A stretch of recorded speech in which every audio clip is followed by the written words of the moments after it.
Hello, this is Newsfeed. There are urgent calls for a ceasefire in Gaza amid growing support for the Palestinians online after Israeli troops stormed the Al-Shifa hospital. Al-Shifa is the biggest hospital in Gaza.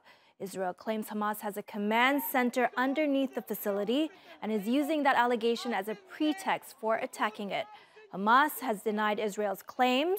The United Nations and rights groups have slammed Israel for recklessly harming civilians. Even before the Israeli raid, the hospital housing thousands of patients, medical personnel, and displaced Gazans was in a dire condition. It had run out of food, water, and other necessities. Doctors were forced to take premature babies out of incubators due to the lack of fuel to power generators. Prior to Israel's raid, one of the hospital's surgeons shared this first-hand account. We're on the fourth floor, and also there's a sniper who attacked 4 patients from the inside the hospital. One of them has a gunshot directly in his neck, and he has a quadriplegia, and the other one, he has a gunshot in the abdomen. Some of the people which actually go outside the hospital, they want to go to the south, they bump them also. They bump the family from the Shifa hospital today in the morning. There is no electricity actually, there is no water, there is no food. So our team is exhausted. We can see actually the smoke around the hospital. They hit everything around the hospital, and they hit the hospital many times. Situation, as I said before, very, very bad. We are nearly sure that we are alone now. No one hears us.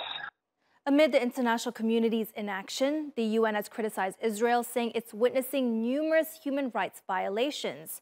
It says targeting hospitals is a war crime and contravenes international humanitarian law, which it calls IHL.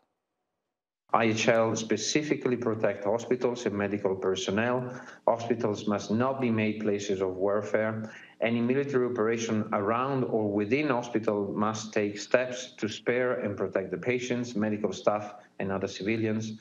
Everyone in that hospital is in a really, really dire situation. All their lives are so threatened. So we as the world have to find a way to help them. The best way would be to stop the hostilities right now, focus on saving lives, not taking lives. Filmmaker Bisan Auda sought shelter at Al-Shifa Hospital after her family home in Beit Hanun was bombed. Bisan and her family have since had to flee for their lives again, this time for Gaza's south. She documented her hours-long journey. Wallahi, wallahi, wallahi. I've seen dead bodies. I've seen a leg and a foot of people, and were killed during the past week to 2 weeks. And I've seen humanitarian pieces on the ground. I can't go back to my home until the end of this war. I don't have any place to go. I'm going to the unknown. We are from the last people that evacuated the north of Gaza. I'm trying to count my family members to not lose anyone, because many people during this safe road lost their family members or lost their children. The road around us is bombed. By the way, they told you that there are ceasefire hours every day. This is wrong. Even the road around us is being bombed during our walking. They told you that there are 2 safe roads. It's only one. You have to walk for 3 to 4 hours. Bisan and many other Palestinians have called the exodus from Gaza's north the 2023 Nakba. After arriving safely in the south, Bisan questioned the lack of help from international aid groups. The International Committee of the Red Cross is intentionally ignoring dozens of the calls from civilians in the targeted homes, in the Gaza City streets, in the hospitals, in the besieged homes, and even in the northern military ground areas.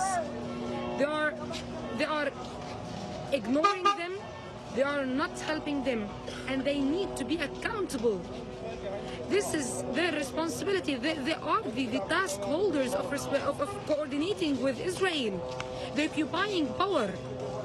They are not coordinating with Israel to rescue people, to rescue injuries, to take people from under the rubble, to displace people from their besieged homes. Netizens have also been calling out Israel for war crimes, including collective punishment, forcible evacuations, attack on medical personnel and facilities, and violating the obligation of an occupying power to ensure access to basic necessities. While others called out the double standards that any Palestinian violence justifies Israeli violence, but no Israeli violence justifies Palestinian retaliation. You may have noticed that some of those pro-Palestinian netizens have watermelon emojis on their account names.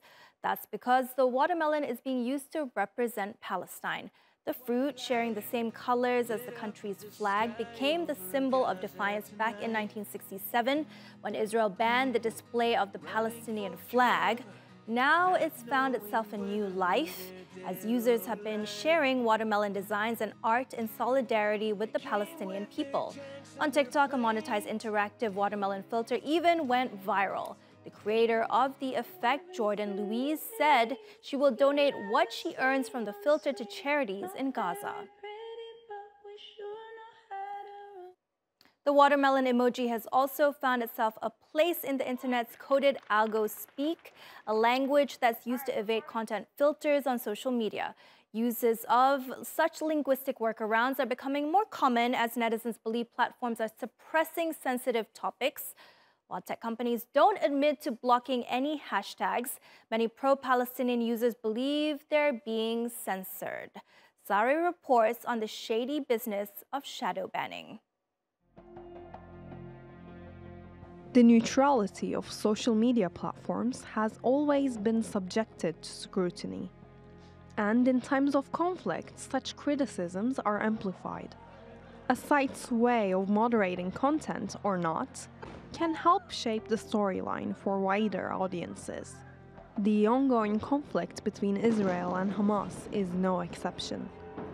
Online, users have been accusing platforms of silencing them and limiting their reach. And TikTok has been banning me, striking my content, and deleting it consecutively when I'm speaking the truth about Palestine.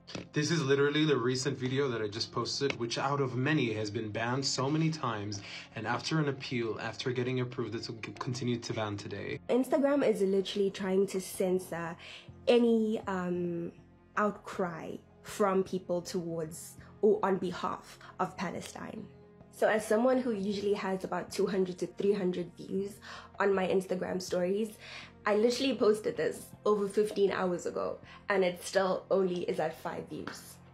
5 views. Instagram in particular is criticized heavily for using algorithms to bury posts related to Palestine.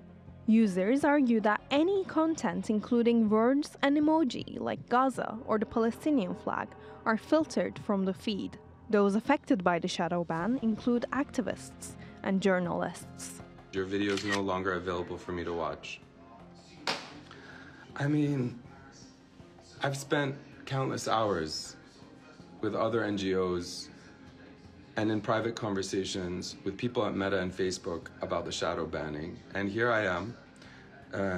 My content is, and it's very subtle. My content is accessible if you actually go to my page and go to the reel and click on that video. You can watch my live.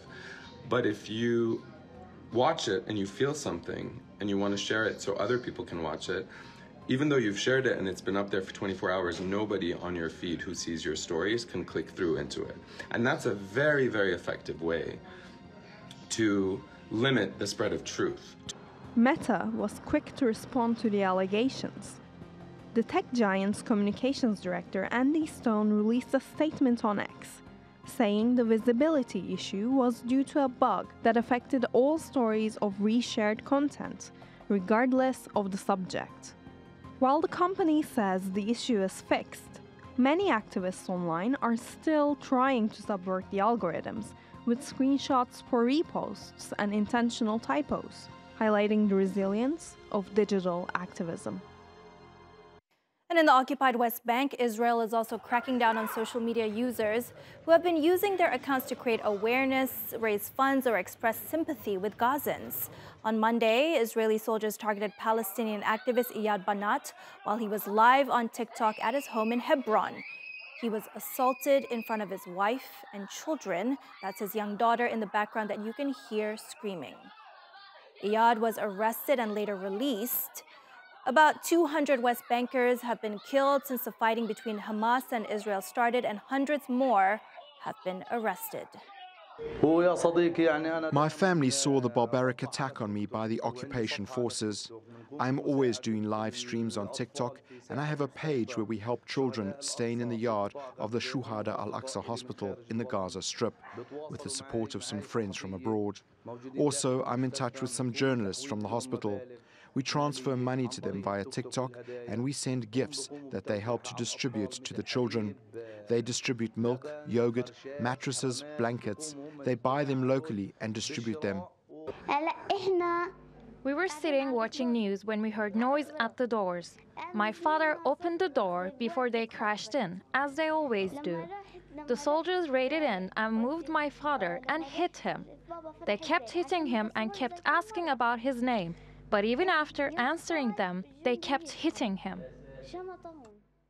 Tension has been escalating in the West Bank as Israel intensifies its raids and curfews in several cities. Social media is awash with videos from across the occupied territory showing clashes, shootings, and blockades.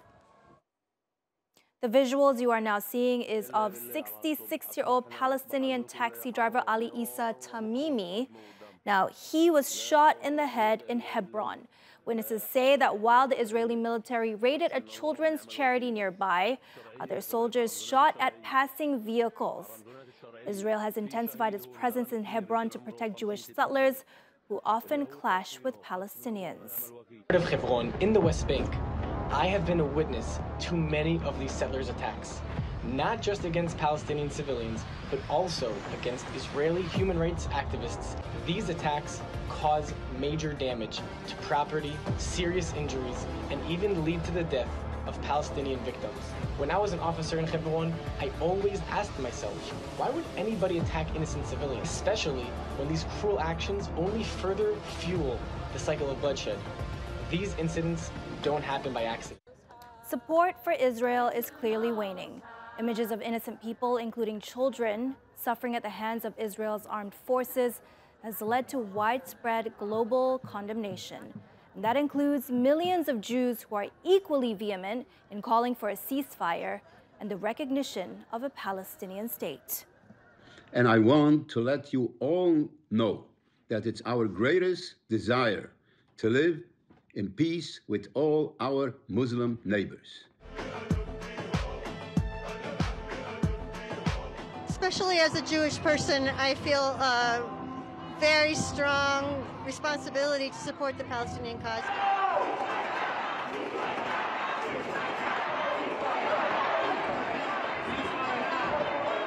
I do not think that anything that Israel is doing is aligned with the Jewish faith. My heart cries that they use our symbols in order to terrorize and enforce apartheid and genocide on Palestinian people.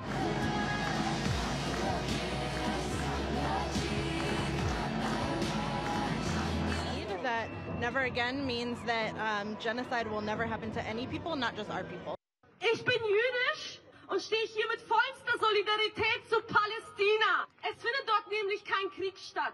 Nein, auch kein Konflikt, sondern ein Massenmord, ein Genozid. My grandparents survived the Holocaust, and I think they had a lot of faith in the U.S., and it was not because it was going to be funding a country to kill more innocent people. So.